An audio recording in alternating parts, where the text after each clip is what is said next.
Брат бывшего владельца черкизовского рынка Тельмана Исмаилова, Рафик Исмаилов, который отбывает 17-летний срок в колонии строгого режима за участие в двойном убийстве бизнесменов, просит смягчить ему наказание и заменить оставшийся срок в колонии на принудительные работы. По данным СМИ, адвокат уже подал соответствующее ходатайство в суд, а родственники убитых узнали об этом и резко выступили против. То есть хотели сделать все это по-тихому, видимо. Заявляю, что он должен... А он что, не за полярным кругом разве? Кстати, вот тоже любопытно по поводу колонии. Тем не менее, родственники заявляют, что он должен досидеть срок именно в колонии. В центре этой истории известная семья Исмаилова, сам Тельман, бывший владелец Черкизона, его братья Рафик и Вагиф. Это происходит все в России, если кто-то в именах не разбирается. А также убитые предприниматели, учредитель торгового центра «Строймаркета» Владимир Савкин и учредитель «Люблино Моторс» Юрий Брылев.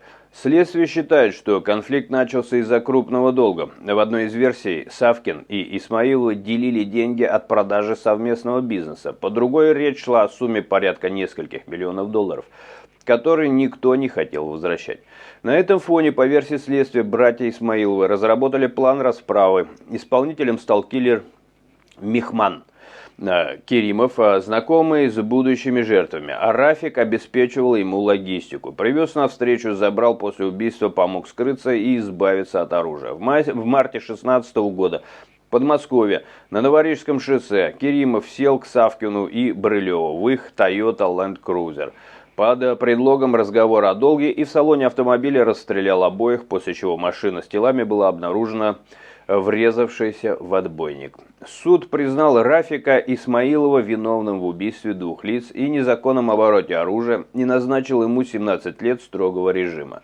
Тогда как киллер Керимов получил 13 лет колонии. Помимо срока, с Рафика взыскали миллионы рублей в пользу потерпевших. Сам Рафика свою причастность к убийству не признавал и заявлял, что его оговорили, но приговор вступил в силу, и он отправился отбывать наказание, тогда как его братья Тельман и Вагиф, по данным следствия, уехали за границу и скрываются, будучи заочно арестованными Басманным судом по обвинению в организации этих убийств. Сейчас, спустя несколько лет после приговора, защита Рафика пытается перевести оставшийся срок в более мягкий режим принудительных работ. Однако семья Савкина и Брылева считают это недопустимым и требуют оставить его за решеткой, что делает новое судебное заседание по ходатайству крайне напряженным и принципиальным для обеих сторон. Если суд пойдет навстречу осужденному, это может вызвать резонанс и обсуждение того, насколько система готова смягчить наказание за заказные убийства, если это различные Рафики. А если откажет, история дела Исмаиловых останется примером, когда один из фигурантов несет наказание, а ключевые фигуранты обвинения продолжают жить за границей и формально числятся в розыске.